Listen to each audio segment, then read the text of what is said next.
بسم الله الرحمن الرحيم.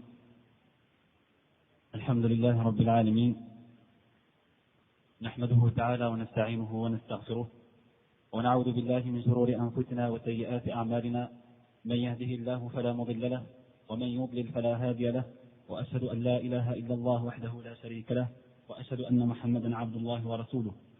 يا أيها الذين آمنوا اتقوا الله حق تقاته ولا تموتن إلا وأنتم مسلمون.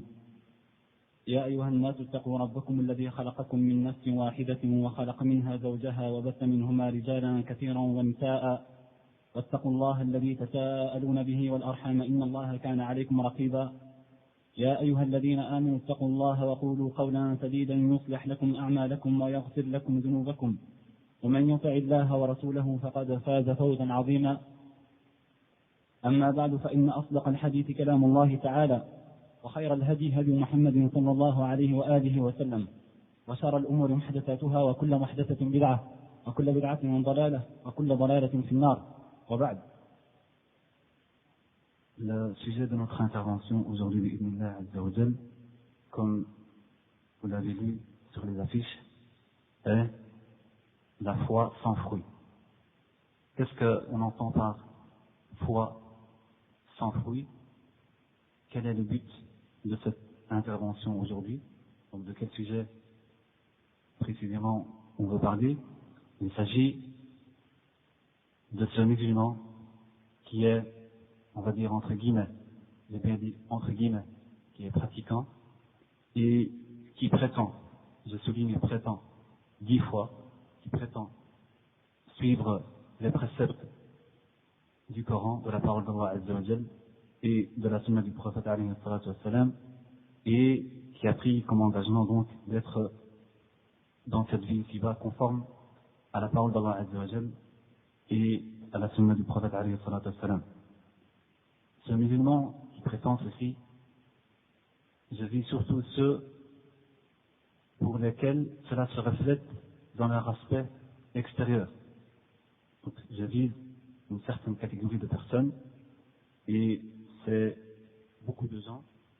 Cet aspect qui est le fait de suivre la sunna et la parole d'Allah Azza wa Jal, de pratiquer l'islam, c'est un aspect extérieur.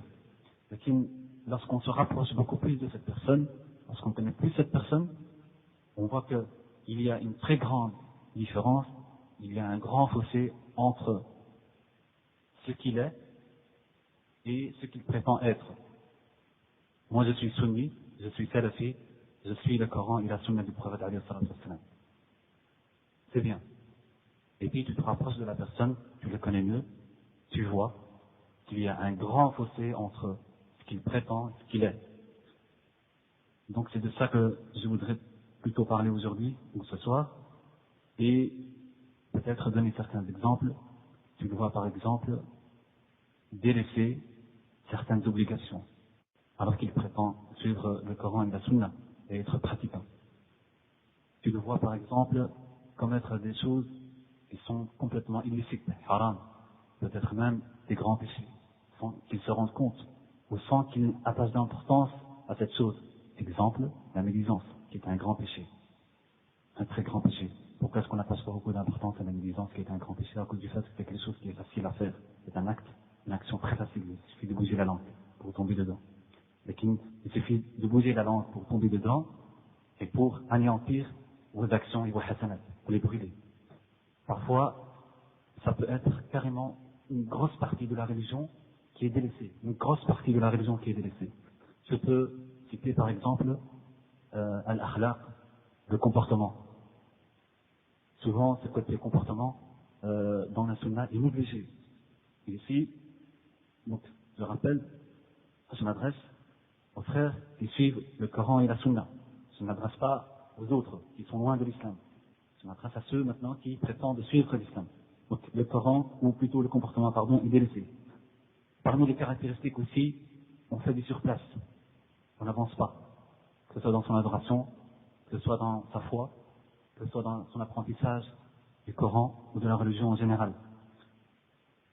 Ça peut être les prières obligatoires qui sont négligées, qui ne sont pas faites à l'heure, ou avec absence d'apaisement et de recueillement. ça peut être, et souvent le cas, une absence au niveau des adorations qui sont supplémentaires ou surrogatoires. Al-Nawafil, au niveau du jeûne, au niveau des prières, au niveau de la sadaqa, au niveau des invocations, au niveau de la lecture du Coran, au niveau de la visite aux malades, etc., etc. Et je peux facilement dire que ça, c'est un phénomène assez répandu qui nous touche, et qui touche la majorité d'entre nous. À cause du fait que cette chose est fort répandue, il se doit d'en parler et de mettre les points sur les i. Pour expliquer encore plus la raison de ce sujet, premièrement parce que le Coran, il y a plusieurs versets qui nous incitent à être fermes et à être sérieux dans notre pratique de la religion. On cite par exemple le verset où Allah Azza wa Jalla dit à Yahya alayhi salam dans Surat Maryam, Ya Yahya khudil kitab bi quwwa. Ô Yahya, prends le livre d'Allah, prends-le bi quwwa, avec fermeté. Avec fermeté. Il s'agit de le prendre avec fermeté, de le comprendre et de le mettre en pratique avec fermeté et sérieux. De même, Allah Azza wa Jalla dit dans Surat Al-A'raf, lorsqu'il parle de Hud alayhi salam qui parle à son peuple, lorsqu'il parle de Moussa alayhi salam, il dit وَكَتَبْنَا لَهُ فِي الْأَلْوَاحِ مِنْ كُلِّ شَيْءٍ مَوْعِظَةً وَتَفْصِيلًا لِكُلِّ شَيْءٍ فَخُذْهَا بِقُوَّةٍ وَأْمُرْ قَوْمَكَ يَأْخُذُوا بِأَحْسَنِهَا. Allah Azza wa Jalla, lorsqu'il a écrit dans les tablettes pour Moussa alayhi salam, il lui ordonna de le prendre avec force. Les savants ont expliqué ici, prendre les tablettes avec force veut dire faire son possible, tout son possible pour les comprendre, les mettre en pratique et les enseigner. Il a ordonné aussi à Moussa alayhi salam d'ordonner à son peuple d'en faire autant, de prendre ce livre et ses commandements avec force, avec fermeté. Allah Azza wa Jalla dit أم حسبتم أن تدخلوا الجنة ولما يعلم الله الذين جاهدوا منكم ويعلم الصابرين dans Surat Al-Imran. Imaginez-vous, croyez-vous rentrer, accéder, mériter le paradis أم حسبتم أن تدخلوا الجنة ولما يعلم الله, sans qu'Allah Azza wa Jalla ne sache ni distingue, ولما يعلم الله الذين جاهدوا منكم, ceux d'entre vous qui ont fait des efforts, ويعلم الصابرين, et ceux qui ont été endurants. Il dit, le prophète alayhi salatu wa salam, toujours dans ce sens, Ista'in billahi wa la ta'jaz. Ista'in billah, demande de l'aide à Allah Azza wa Jal pour pratiquer ta religion, demande de l'aide à Allah Azza wa Jal, wa la ta'jaz, ne faiblis pas, ne lâche pas les bras, ne faiblis pas. Ista'in billahi wa la ta'jaz. Et je termine par ce hadith que vous connaissez en majorité qui est, où le prophète alayhi sallam dit que Huffati al-jannatu bil makarih, le paradis est tapissé de choses qui sont difficiles pour l'âme, pour le nafs, pour l'individu, des choses qui ne sont pas fort aimées, fort appréciées. Wa huffati al-nar bil shahawat, et l'enfer est tapissé bil shahawat par des tentations, des séductions et d'autres plaisirs éphémères. On voit grâce à ces versets et à ces quelques hadiths qu'il y a un prix à payer pour ce paradis, qui est cher. Le paradis est quelque chose d'important, c'est une place importante. Il faut en payer le prix.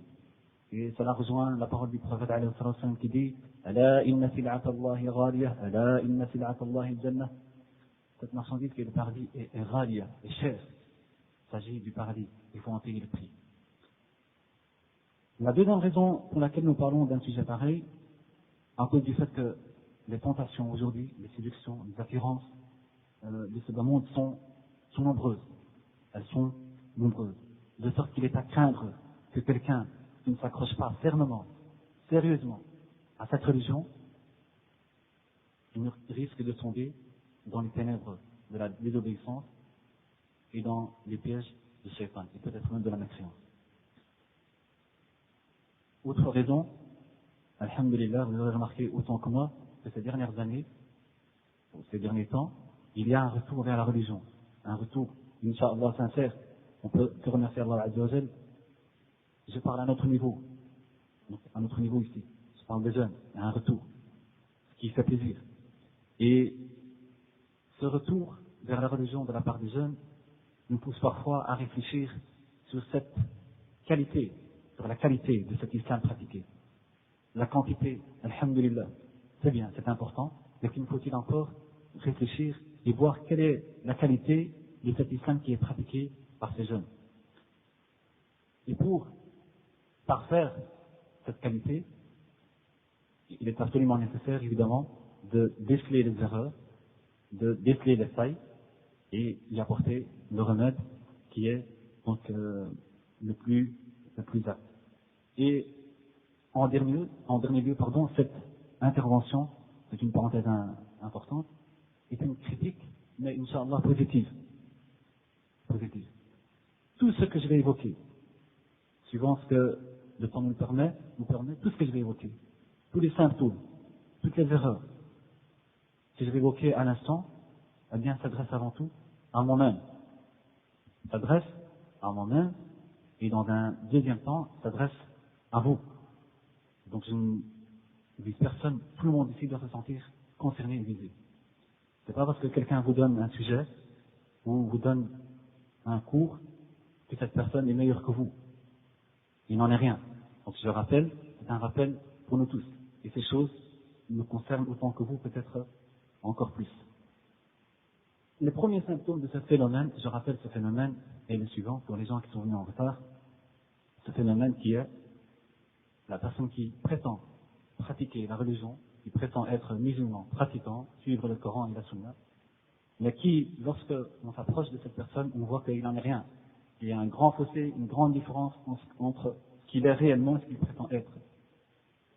Et ce qui nous dérange dans ce mot pratiquant, c'est qu'il est quand même, quelque part, pas très logique de dire musulman pratiquant. Musulman non pratiquant. En français, ça n'a pas tellement de sens, en arabe non plus d'ailleurs, dans aucune langue. Musulman, il vient du mot islam, qui veut dire la soumission. Donc un musulman, si je comprends bien, c'est quelqu'un qui est soumis. La soumission, c'est l'obéissance. Allah Azza wa Jalla. Donc, quelqu'un qui est soumis, le musulman. Quelqu'un qui est obéi mais qui ne pratique pas. Qu'est-ce que ça veut dire en français? J'obéis, mais je ne pratique pas. J'obéis, mais je n'obéis pas. Ça n'a pas de sens. Il ne devrait pas y avoir de mots du genre musulman, pratiquant, musulman, non pratiquant. On est musulman, on est pratiquant. D'office. Seulement, il n'en est rien. La réalité, elle est là. Vous avez des gens parmi nos frères, nos sœurs, etc., qui disent La ilaha illallah Muhammadur Rasulullah, qui témoignent de l'unité d'Allah Azza wa Jal, qui témoignent que le prophète alayhi salam est bien le messager d'Allah, qui croit au Coran, etc., au jour dernier, mais qui ne pratique rien de la religion. Rien. Ça existe. Bref. Parmi donc les symptômes, je vais en citer quelques-uns, il y en a beaucoup. Moi, c'est juste des exemples que j'ai repris comme ça. On peut en citer des dizaines, voire des centaines. Mais que nous en avons retenu quelques-uns. En d'autres termes, qu'est-ce qu'on reproche à ce musulman qui est pratiquant? Quelles sont les erreurs qu'on nous reproche? Parmi les erreurs qu'on peut relever, premièrement, an-nawmu ani salat. Ani salat al-maktuba. Le fait de dormir pendant l'heure de la prière obligatoire, les prières quotidiennes obligatoires. Surtout, par exemple, al-asr ou al-fajr.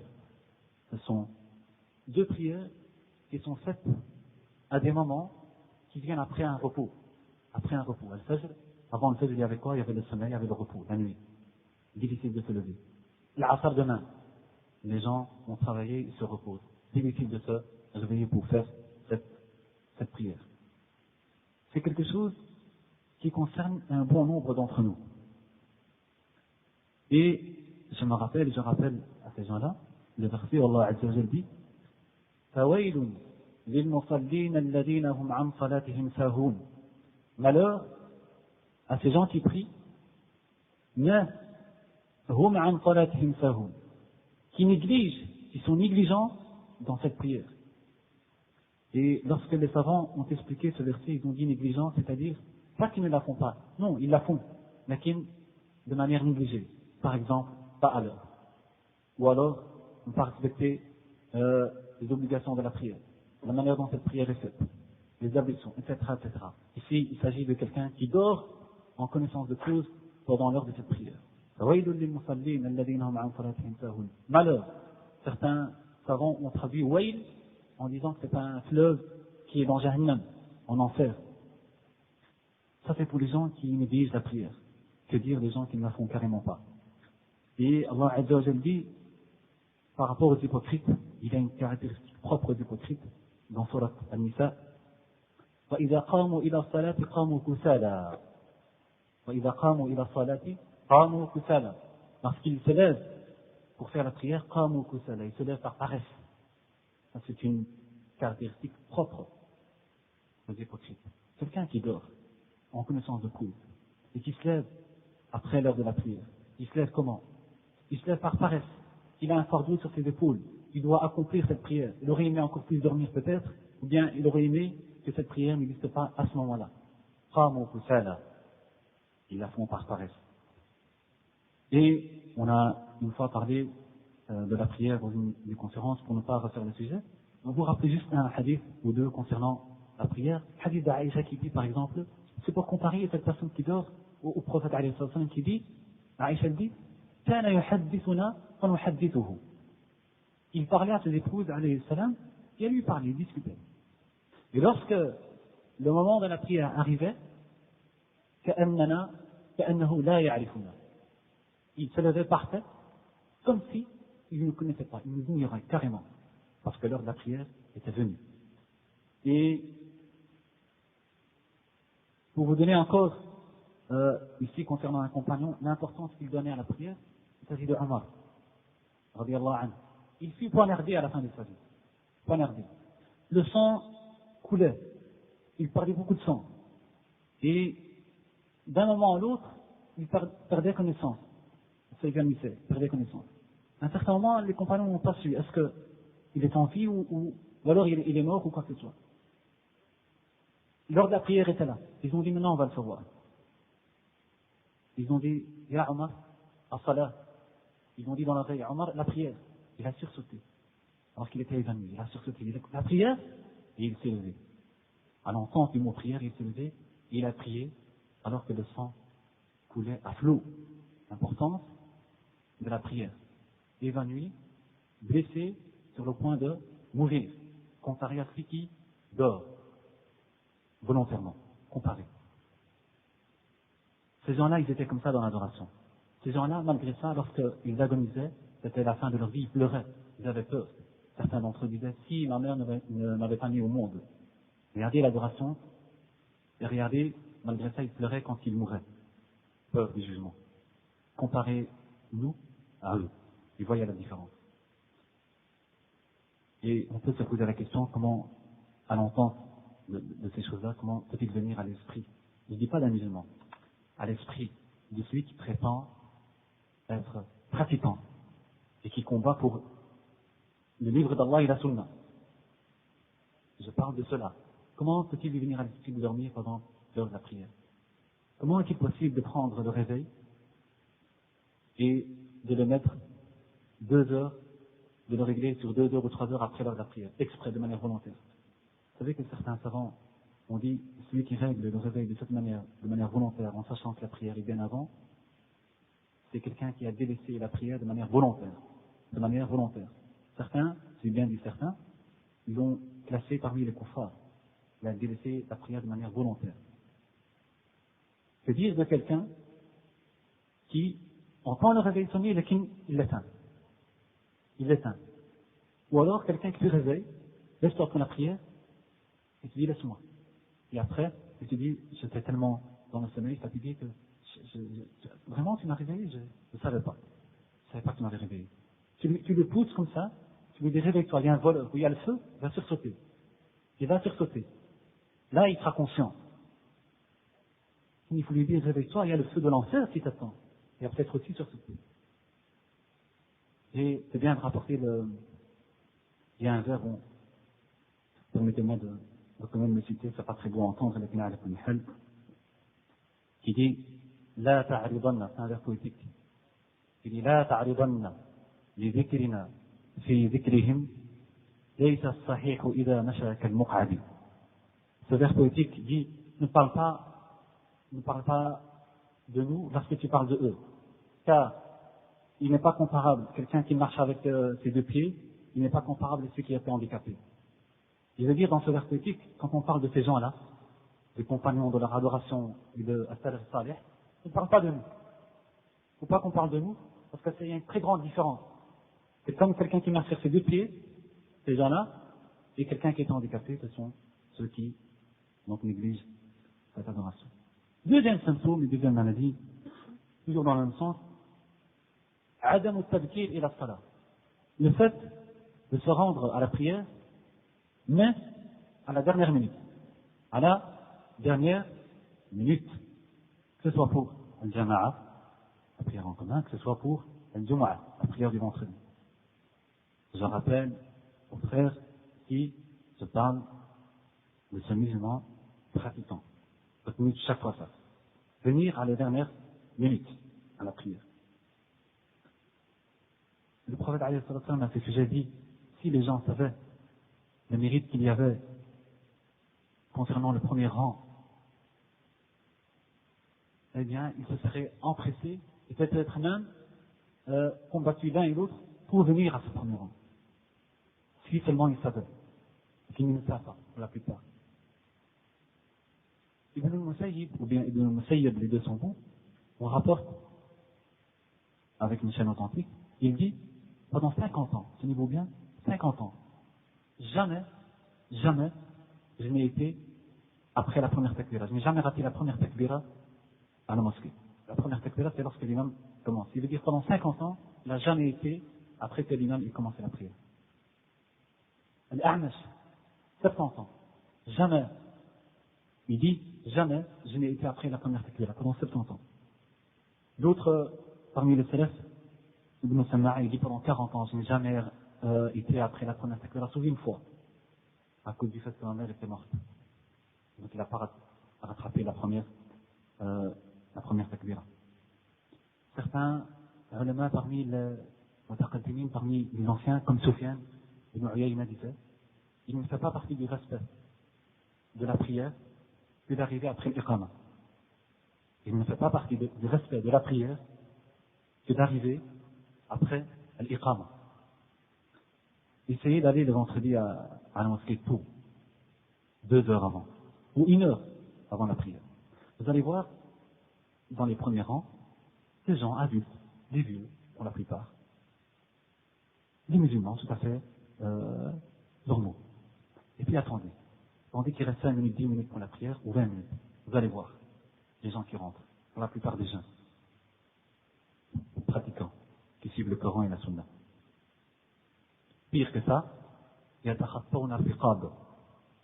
en a qui ont encore le culot de passer outre les gens qui sont là depuis 1 heure ou 2 heures et de chercher des places devant. Ça c'est de jeunes musulmans pratiquants qui suivent le Coran et la Sunna qui est censé montrer l'exemple. Demain pour le Jama'a, la prière en commun, la dernière minute, ou bien au dernier sens, ou bien à la mosquée, à la porte de la mosquée en train de bavarder. On entend l'adhan, on continue à bavarder. Les gens font 2 rak'at. Seul Allah Azza wa Jal connaît la grandeur de la récompense qu'il y a dans ces 2 rak'at. On continue à bavarder dehors. On entend l'iqama, on continue à bavarder.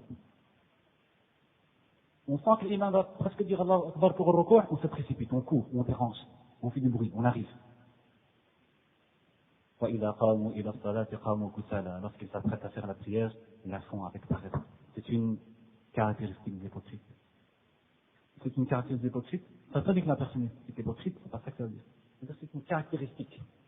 Il y a toute personne qui fait quelque chose qui est propre aux hypocrites, mais n'est pas spécialement hypocrite. Mais on craint pour cette personne. Parmi les symptômes, عدم الخشوع في الصلاة. Le fait qu'il n'y ait pas de recueillement, d'apaisement dans cette prière. Elle n'est pas faite avec le khushu', avec l'humilité. Peut-être un mot sur le khushu', bien qu'on comptait faire une conférence justement sur ce sujet, qui serait éventuellement, Inch'Allah, la deuxième partie de la conférence de la prière. C'est une petite parenthèse. Pourquoi le khushu' fi salat? Pourquoi l'apaisement dans la prière? Il y a diverses raisons, j'en cite la une ou deux. Premièrement, parce que le prophète alayhi sallam dit Sallu kama ra'aytumuni usalli. Priez comme vous m'avez vu prier. Beaucoup de gens parmi nous n'ont pas très bien compris ce hadith, croyant que Ce hadith veut dire prier comme vous m'avez vu prier au niveau des gestes seulement. Au niveau des gestes, de l'apparence. Non. Au niveau de l'apparence, mais au niveau de l'khushu' aussi, de l'apaisement, du recueillement aussi, de la concentration. La deuxième raison peut-être, c'est que pour que cette prière soit valable, avant de faire cette prière, il faut une purification, aussi bien externe, parfaite, c'est-à-dire les ablutions et autres, et aussi interne. Préparer ce cœur. Parce que tu vas rencontrer Allah Azza wa Jal, tu vas dialoguer avec Allah Azza wa Jal. Préparer ce cœur et cet esprit. Autrement dit, faire le vide. Autre raison peut-être, Allah Azza wa Jal dit كلا لا تطعه واسجد واقترب واسجد prosterne-toi et rapproche-toi d'Allah Azza wa Jal. Il n'est pas possible de se rapprocher d'Allah Azza wa Jal si on n'est pas confiant dans cette prière, si on n'est pas recueilli dans cette prière. Et au plus tu es recueilli, tu es apaisé, tu fais cette prière avec humilité, au plus tu es rapproché d'Allah Azza wa Jal et au plus cette prière a un sens. C'est cette prière dont Allah Azza wa Jal parle en disant Inna salata tanha 'anil fahsha'i wal munkar. La prière certainement t'empêche de faire al-fahsha, des choses qui sont mauvaises, le blâmable, et se rapproche plutôt du convenable. C'est cette prière qui est faite avec apaisement et recueillement. On peut aussi répondre à la question suivante, comment se fait-il que je fais ma prière depuis des mois ou des années, mais j'ai encore beaucoup de défauts et cette prière ne m'empêche pas de faire le mal, à cause de ça notamment. Allah Azza wa Jal dit aussi, wa aqimi salata li dhikri. Accomplis la prière pour mon invocation, pour m'invoquer. Comment veux-tu invoquer Allah Azza wa Jal alors que tu es inconscient dans cette prière? Tu demandes des choses à Allah Azza wa Jal, tu fais des du'as, des invocations, mais tu es inconscient. Comment veux-tu être exaucé? Tu ne penses même pas à ce que tu dis, c'est mécanique, tu sors des choses mécaniques. Cette prière n'a pas beaucoup de sens. Voilà pourquoi il faut ce recueillement, c'est une obligation dans la prière, c'est une obligation. Et tellement important que c'est la première caractéristique qu'Allah Azza wa Jal a citée lorsqu'il a parlé des croyants dans Surat al-Mu'minun en disant قد أفلح المؤمنون, les mu'minun, les croyants ont réussi. قد أفلح المؤمنون الذين هم في صلاتهم خاشعون. Ils ont gagné, ils ont réussi. Et parmi les caractéristiques qu'Allah Azza wa Jal cite qui sont propres à ces croyants, الذين هم في صلاتهم خاشعون, ceux qui sont recueillis dans leur prière. Pour vous donner quelques exemples, on rapporte que Ali ibn al-Hussein, lorsqu'il faisait ses ablutions, il devenait pâle. On reconnaissait son visage. Il était pâle, tout à coup, soudain. Et on lui disait, qu'est-ce qui t'arrive? Il s'étonnait, subhanallah, qu'est-ce qui m'arrive? Vous ne savez pas qui je vais rencontrer? Devant qui je vais mettre debout? C'est ça qu'il répondait. Et, comme c'est toute l'histoire d'Abu Bakr, radiallahu anhu, lorsque le prophète, alayhi salatu wassalam, à la fin de sa vie, disait, Muru Abu Bakrin fal yusalli bin nas. Allez, demandez à Abu Bakr de diriger la prière. Aïcha lui dit à Rasulallah, Abu Bakr c'est quelqu'un qui est fragile, qui ne se retient pas, qui commence à peine la prière, qu'ils font en larmes. Pourquoi ils font en larmes Abu Bakr? Parce qu'il est recueilli dans cette prière. Il l'a fait avec humilité. Il sait à qui il s'adresse. Et d'autres compagnons, comme Abdullah ibn Shaddad, rapportent, j'ai entendu les pleurs de Omar alors que j'étais dans les derniers safs, dans la prière. Lorsqu'il lisait, radiallahu anhu, Omar, dans la prière, il dirigeait la prière, il disait, Innama ashku basti wa huzni ila Allah. Et Abdullah ibn Shaddad, il dit tout à la fin. J'ai entendu sa pleure. Alors que j'étais à la fin. Et le verset c'est Innama ashku basti wa huzni ila Allah. Je me plains à Allah Azza wa Jal de ma tristesse et de mon déchirement. Et il pleurait, radiallahu anhu, dans la prière. Il rapporte dans Siyar, concernant Al-Thawri, radiallahu anhu, un parmi les salaf, Ali ibn al-Fudayl, l'a vu devant le Kaaba. Il a vu Al-Thawri en train de prier. Il dit, je l'ai vu en état de prosternation, s'il se joue, et j'ai fait 7 fois le tour de Kaaba, au Tawaf. Quand j'ai fini 7 fois, Soufiane n'avait pas encore relevé sa tête de sujoud. Un recueillement dans la prière. Et subhanallah, c'est pas le seul qui rapportait ça. Un autre la rapporte, il a vu la même chose. c'est Ibn Wahb, il dit, j'ai vu Soufiane devant le Kaaba, il dit à la prière de Maghrib, après la prière de Maghrib, en état de prosternation. Il dit, il est surveillé. Celui qui fait appel à la prière, il a fait l'appel à la prière pour l'adhan. De demander jusqu'à l'adhan, Soufiane n'avait pas encore levé sa tête de sujoud. Lorsqu'il a entendu l'adhan pour l'Isha, il relève sa tête. Du sujoud. Ça, c'est des exemples de Salaf Salih, la manière dont il priait, la manière dont il adorait Allah Azza wa Jal. D'autres, comme Ibn Kathir dans le Bidaya wa Nihaya rapporte, d'après Abdullah ibn Zubayr, on l'a vu, quelqu'un l'a vu, c'est Muslim al-Maki l'a vu, en état de ruku'. Dans le ruku'. Il dit, j'ai vu Al-Baqarah, Ali Imran, Al-Nisa, Al-Ma'ida, et Abdullah ibn Zubayr était toujours dans le ruku'. Ça fait, ces 4 sourates, ça fait plus ou moins, ça tourne aux alentours de 13 hizb. 13 hizb du Coran. Ça fait un quart du Coran. Abdullah ibn Zubayr était toujours en état de ruku'. N'allons pas très loin. L'imam al-Bukhari, alayhi rahmatullah, mordu 17 fois par un insecte, des graves morsures, dans la prière, à la fin de la prière, mordu partout, le sang, il dit, je ne sais pas ce qui m'a touché, ce qui m'a dérangé dans la prière. Il dit à ses amis, je ne sais pas ce qui m'a dérangé dans la prière. 17 fois, ils ont compté 17 morsures. Il était retiré dans la prière. Et d'autres. Il peut y avoir il peut citer des centaines d'exemples comme ça, concernant l'ibad de Salaf Salih, comme Asim, l'imam Asim, que vous devez connaître. Asim, c'est le professeur de l'imam Hafs. Vous savez, la version du Coran qu'on lit, que la plupart lisent aujourd'hui, c'est la version de Hafs. Asim, c'est le cheikh de Hafs. C'est son professeur.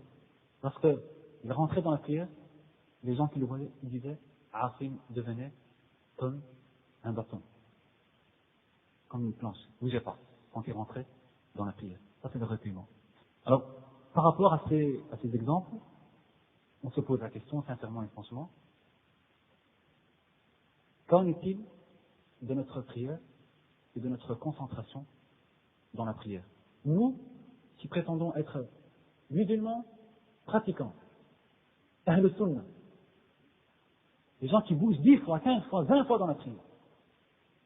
Pour faire quoi? Pour faire ça, arranger le chapeau. Comme ça. La barbe, arranger la barbe. Je suis ceci. Pour ceux qui ont le choumar, le rotra, on arrange un peu. On fait ceci. On bouge dans tous les sens. C'est ça, recueillement dans la prière? Regardez les exemples. Regardez, c'est quoi notre pratique à nous? Qu'est-ce qu'on entend par pratique? Qu'est-ce qu'on entend par multazim? Musulman pratiquant. Pratiquant quoi? On va y revenir par après. Parmi les symptômes, avant de continuer ce genre de conférence, il nous faut des heures et des heures et des heures pour parler de tout ce qu'on voit. Ici, moi, je mets l'accent sur les adorations seulement. Parlons pas du comportement, parlons pas de choses, il y a beaucoup de choses. Et pourquoi est-ce que je parle d'adoration? Parce que c'est la base. Tu ne peux pas parler d'autre chose si même le rapport qu'il y a entre toi et Allah Azza wa Jal n'est pas bon. Tu ne peux pas aller plus loin, c'est pas possible. Si même le rapport qu'il y a entre toi et Allah Azza wa Jal est négligé, et tu ne le connais pas, tu ne peux pas aller plus loin. Tu ne peux pas corriger autre chose. C'est pour ça que je mets l'accent, parce que certains peuvent me poser la question, est-ce qu'il y a que ces défauts qui est en nous? J'ai dit non, il y a des milliards de défauts en nous. Mais je commence par cela, parce que cela me semble le plus important. Et ça, c'est la base de tout. Parmi les symptômes et les erreurs de ce musulman pratiquant, qui se prétend de Ahl Sunnah, c'est le fait qu'il ne pratique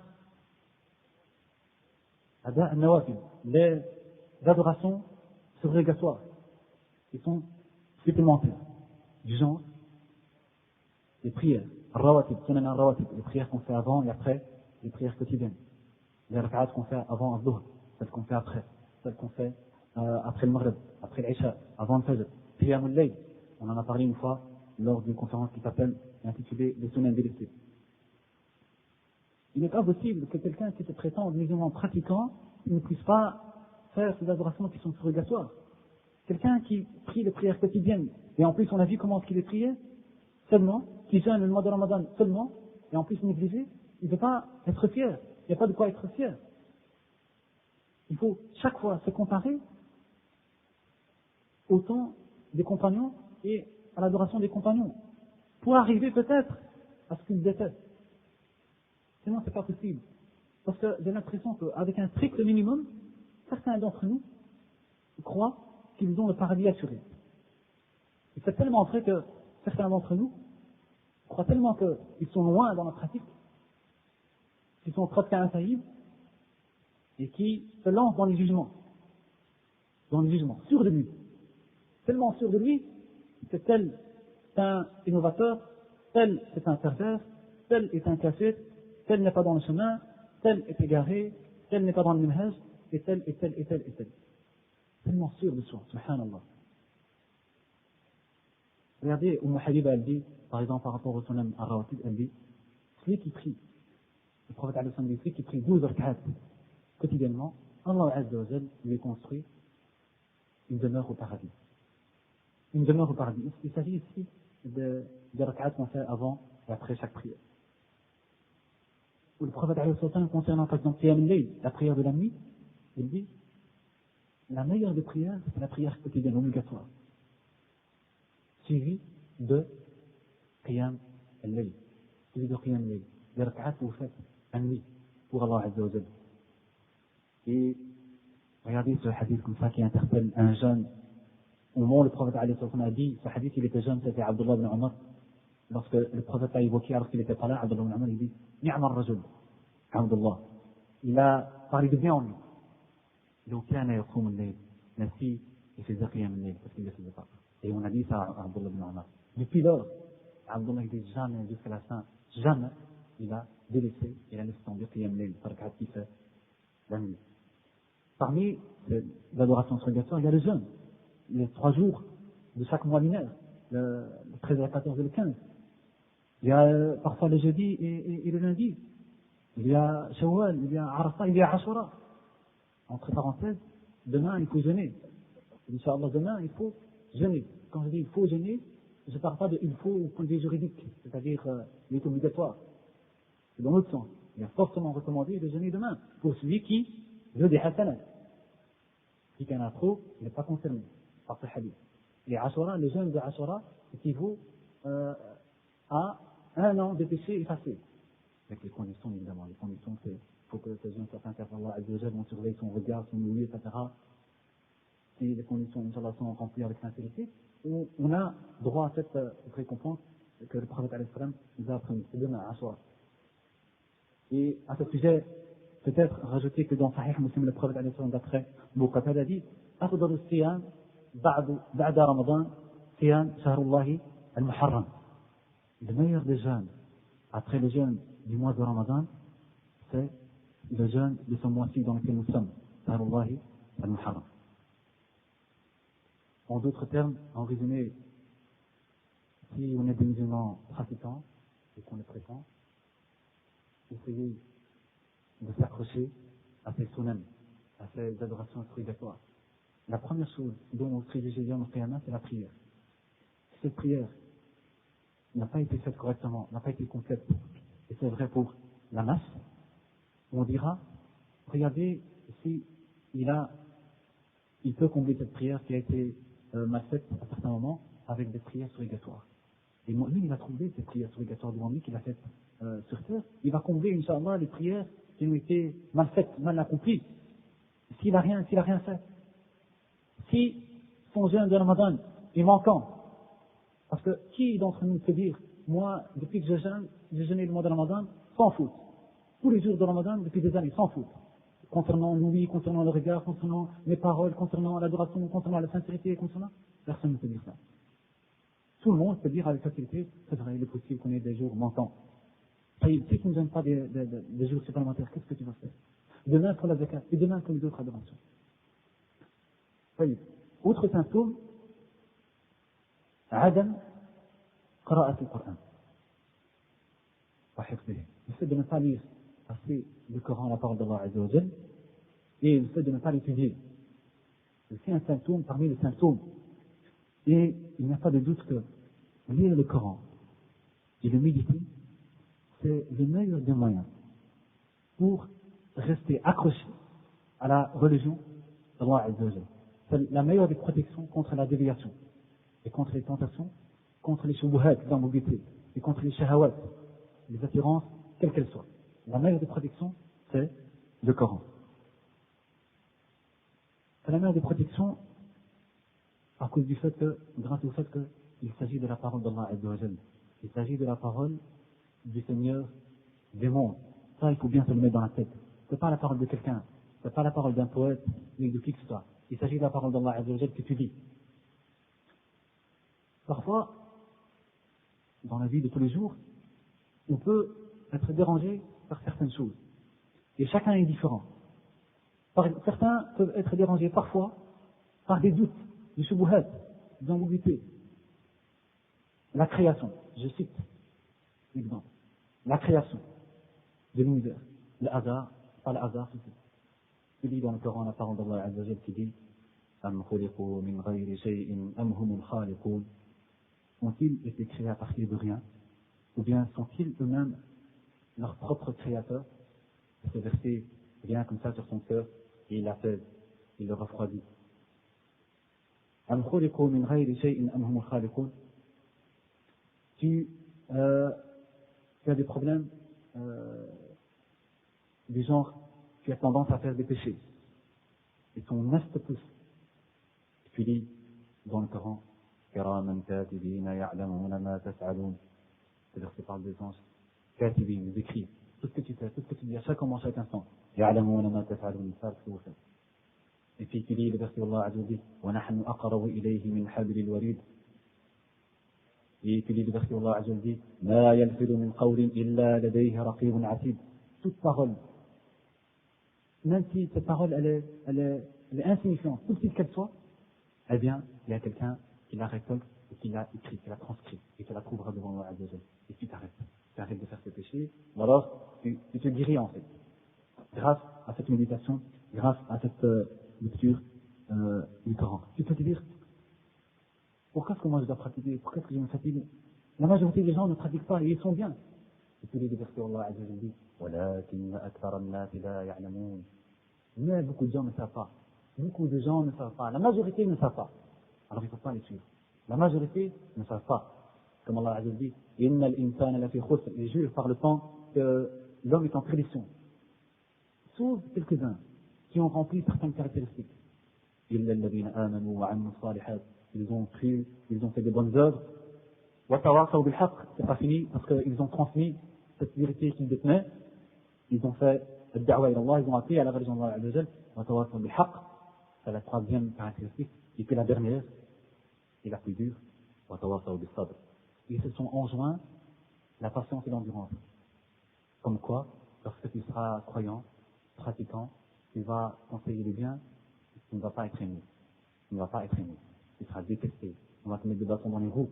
Alors Allah Azza wa Jalla te prévient. Sache que si tu empruntes ce chemin de l'iman, de l'amal salih, et de l'haq, et de da'wa, tu seras dérangé. Tu auras des limites. Alors Allah te dit, attention pour la patience, pour l'endurance. Comme les messagers d'Allah Azza wa Jalla ont subi, et comme à travers les générations, les croyants ont subi les épreuves de ce genre. Parfois tu peux être dérangé par certaines moqueries, par la moquerie. Les gens se moquent de toi, les kuffars se moquent de toi, de ta religion, de ton aspect. Et puis tu lis les versets où Allah Azza wa Jalla dit فَالْيَوْمَ الَّذِينَ آمَنُوا مِنَ الْكُفَّارِ يَضْحَكُونَ. Et aujourd'hui, les croyants rient des kuffars qui eux riaient de même sur terre, et tu es apaisé. وهكذا.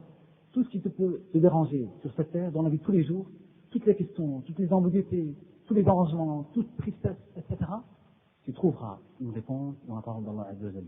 C'est pour ça que j'ai dit au début, la lecture du Coran et la méditation du Coran, c'est le meilleur moyen de te rapprocher d'Allah Azza wa Jalla, de rester accroché à cette religion et de te préserver contre l'égarement.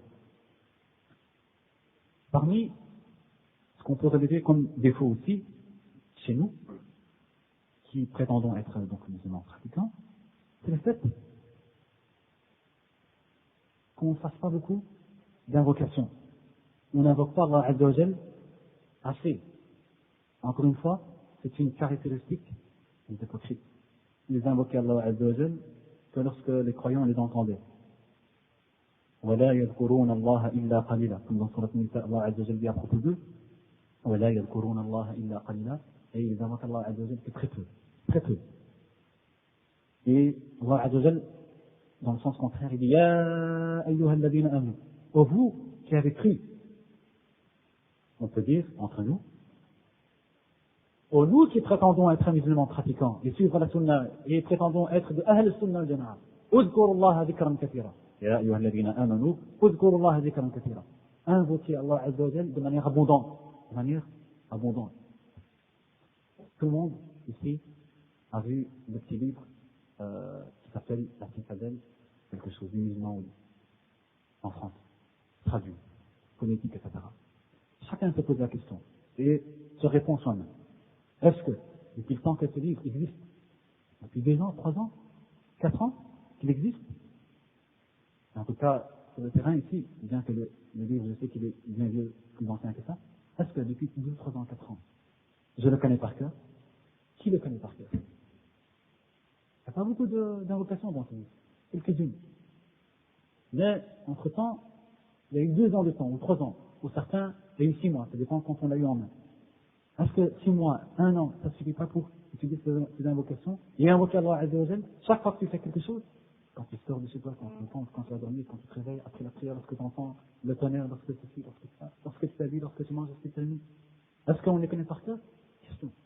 Et puis on peut répondre, est-ce que je suis musulman vraiment pratiquant, accroché à la religion fermement, ou alors je suis quelqu'un qui prétend, qui veut, mais qui n'est pas. Parmi les défauts qu'on peut relever, et là, il y a des conférences qui ont été faites à ce sujet, alors je cite ça très brièvement, Su'ul akhlaq, le mauvais comportement. Ça, c'est la catastrophe. Chez nous, les gens qui prétendons être un sunnah, la catastrophe au niveau du comportement. La catastrophe. C'est cette partie dont j'ai parlé au début de l'intervention, c'est cette partie de la religion qui est négligée, qui est délaissée, qui est abandonnée. Qui est abandonnée. On peut, suivant certains types de religions, dire avec facilité que l'islam se divise en 3.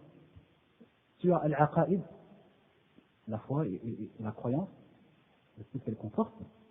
Je peux dire en bas, il y a l'ibadat, les adorations, les rapports qu'il y a entre toi et Allah Azza wa Jal, et c'est-à-dire en 3e lieu, il y a al-mu'amalat, les rapports qu'il y a entre toi et les gens, le comportement.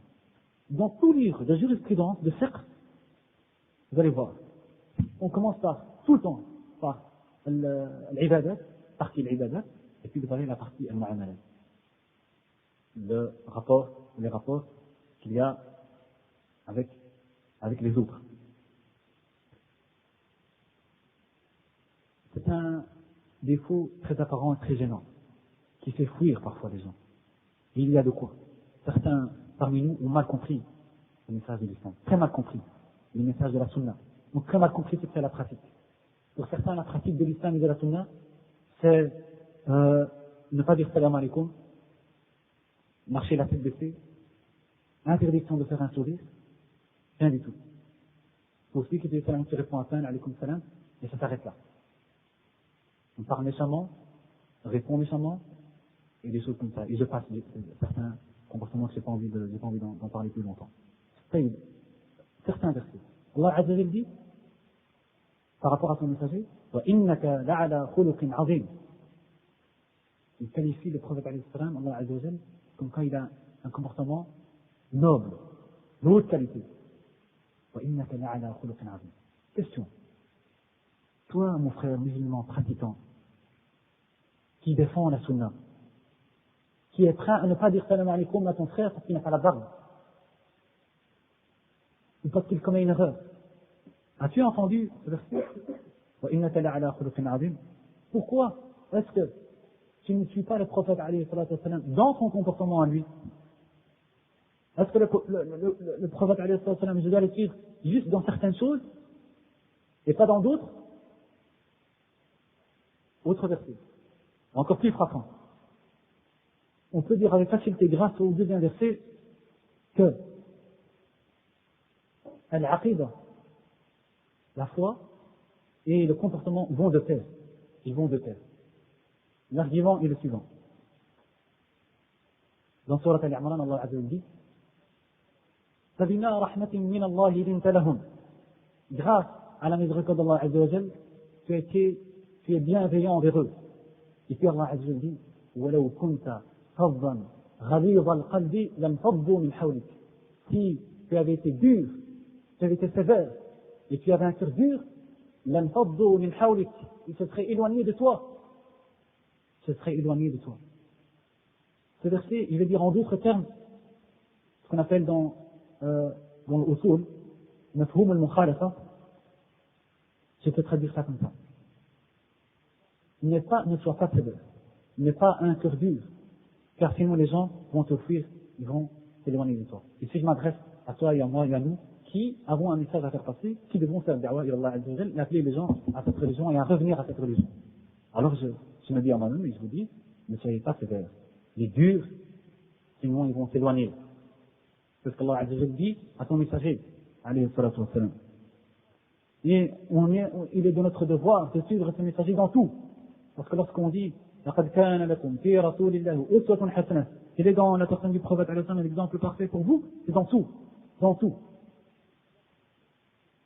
Il dit, Allah Azza wa Jalla, toujours au niveau du comportement, à son prophète, alayhi salatu wa salam, خذ العفو, sois bienveillant, ou adopte la bienveillance, وأمر بالعرف, وأمر بالعرف, et ordonne, recommande le convenable, فأعرض عن الجاهلين, et éloigne-toi des ignorants.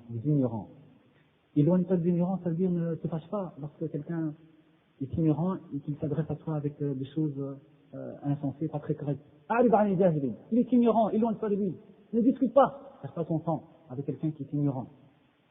Si c'est quelqu'un qui est mu'anid, quelqu'un qui n'accepte pas al-haq, qui prononce des choses insensées, incorrectes, qui se dispute, qui cherche la bagarre, la dispute,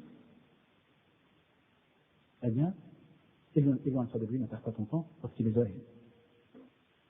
Et le prophète alayhi salam dit, dans un hadith authentique, rapporté par al-Hakim al-Tirmidhi, dit أكثر ما يدخل الناس الجنة حسن الخلق عفوا التقوى تقوى الله وحسن الخلق. Les deux choses qui font le plus rentrer les gens au paradis, c'est la crainte d'Allah Azza wa Jalla et le bon comportement. Il dit à Jabir, le hadith, vous connaissez, ittaqillaha haythuma kunt, crains Allah Azza wa Jalla où que tu sois, wa atbi'i sayyi'ata al-hasanata tamhuha, et c'est suivre le mal par le bien, il l'effacera. Ce mal que tu as fait, fais-le suivre d'une bonne action, elle va l'effacer, Inch'Allah. Wa khaliqin nas bi khuluqin hasan, et comporte-toi de manière correcte avec les gens. Et, bon, pour ne pas tarder encore une fois, rien qu'au niveau de la parole, je vous donne un exemple. Parce que le bon comportement, c'est quelque chose de très vaste. C'est comme le sujet d'aujourd'hui, la foi sans fruit, c'est très vaste. C'est très vaste. Ça ne se limite pas seulement au rapport, il y a d'autres choses dans notre manière de discuter avec l'un et l'autre. Souvent, je vois des frères qui discutent, ici, des frères très proches de nous qui discutent, mais qui ne sont pas capables de laisser le frère terminer la parole pour intervenir. Pas capable. Le frère femme qui n'est pas capable de le laisser terminer sa parole pour intervenir. Je donne un exemple de Ata ibn Rabah, il dit, parfois il se peut que quelqu'un me parle d'un hadith et je l'écoute jusqu'à la fin, sans dire un mot. Et je lui dis, Jazakallahu khayran. Alors que je connais ce hadith avant qu'il naisse. Avant que ce type-là naisse, je connaissais déjà ce hadith. Et je le laisse terminer, expliquer la chose. Je ne dis pas avant qu'il commence, ouais, ça je connais. C'est des discussions, parfois des discussions avec les frères, de religion, ou de choses, de sciences, etc. Oui, ça je sais. Le frère n'a pas dit, écoute mon frère, écoute à la fin, tu dis, Naam, j'ai entendu, ou sahih, ou comme ça. Là, directement, je connais pas ça au-dessous. C'est un comportement. Lorsque un homme dit, parmi les salafs, il dit, si tu prononces un mot, je t'en dirai 10, je te répondrai avec 10 mots. Tu n'as pas intérêt à prononcer un mot. Moi, je te répondrai avec 10 mots. Le savant lui répond, si on prononce 10, je n'en prononcerai aucun. Je ne répondrai même pas. C'est mon khuluq. Il a pratiqué وأعرض عن الجاهلين et éloigne-toi des ignorants, ignore-les. On me fait signe d'arrêter, en réalité je suis au tiers. Je suis au tiers de cette conférence. Et il n'y a pas d'autre solution que d'arrêter. Je vais terminer juste avec cette remarque qui est que le comportement ne se limite pas à ce qu'on a dit maintenant. Au contraire, le comportement englobe tellement de choses. Je vous donne juste un exemple. La manière de s'habiller, c'est un comportement, c'est partie du comportement. La manière de s'habiller, ça fait partie du comportement. Et souvent, on peut voir de la négligence dans ce sens. Croyant, certains frères, que l'islam et la sunna, c'est de s'habiller n'importe comment. N'importe comment. Mettre n'importe quoi sur la tête et sur son corps, mettre une veste et sortir, la barbe dans tous les sens, de préférence en tirant la tête. On ne sourit pas, on ne rigole pas, et des choses comme ça. Parfois mal propre. Ça ne fait pas partie du comportement du musulman. Regardez, l'imam de Ahl Sunnah, par excellence, l'imam Ahmed, que les savants ont qualifié de imam de Ahl Sunnah, que ce soit dans l'aqida, dans la foi, que ce soit dans le Sunnah. Son fils Abdullah, il dit, je n'ai jamais vu quelqu'un faire attention à ses cheveux, à sa barbe, à la propreté de ses habits et à la blancheur du qamis comme mon père, c'est-à-dire Ahmed ibn Hanbal. Il a dit, quel savoir il avait, quel savant il était. Il n'était pas riche. Ahmed n'était pas riche, au contraire. Mais regardez ce que son fils dit de lui. Ça fait partie du bon comportement.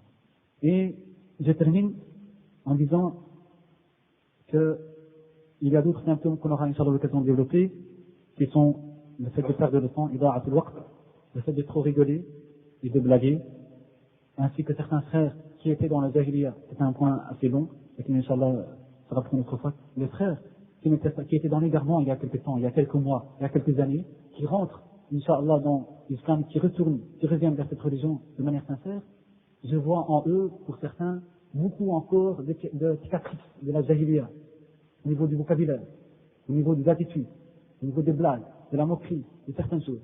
Il y a beaucoup de caractéristiques de la jahiliya qui restent encore accrochées à ces frères.